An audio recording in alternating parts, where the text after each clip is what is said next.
Welcome to Furious Fiction. I'm Jules Graham, and with me is Mark Mustian. And who are we talking to today, Mark? Well, we're talking to Elizabeth Graver. She's the author of The End of the Point. It's a wonderful novel, just out in paperback. And Elizabeth, welcome. Thanks for being with us. Thanks for having me. And tell us a little bit about, the point is a physical place. It's the end of a piece of land. And tell us about the real point that kind of led to this book and the story. Well, my fictional place is very loosely based on a real place, which is a little spit of land, as you said, in Buzzards Bay near New Bedford, Mass. So near Cape Cod, but not exactly Cape Cod. The beaches are rockier. It's quite a bit less touristy. And I became very interested in this area because my husband's family has a summer house there. And so I was spending a lot of time there and was struck by the layers and layers of history there. So there had been a army base there in 1942 and many generations of families, and it was a very small place but that had so many layers, both in terms of its natural state, you know. Well, and one of the layers in your book, it's kind of a fascinating character, is the lady who's the Scottish nanny that's sort of and comes over from Scotland and cares for these kids. And tell us a little bit about how you came up with that.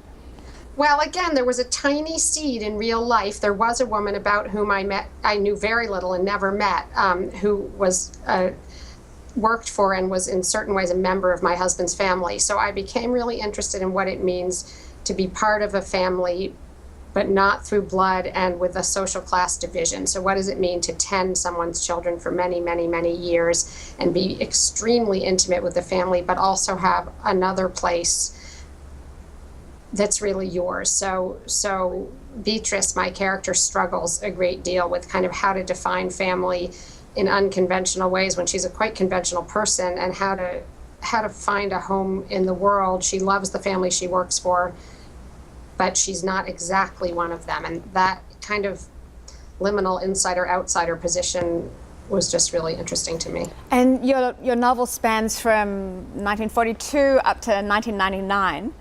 And that's a large span, but I understand that one of your greatest passions is research, because it seems like you do so much research before you write.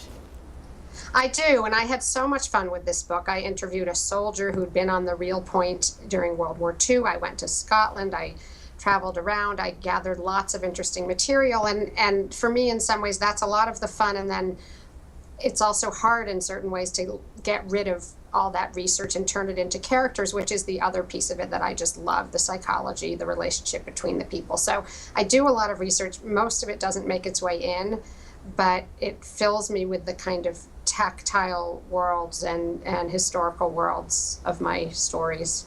Did the structure of the book change as you wrote it? I mean, did you plan always to start in 1942 and end in 99, or did that change along the way? The time structure actually was pretty significantly the same, although my very early versions of the book were going to start in the 1400s with the Native Americans.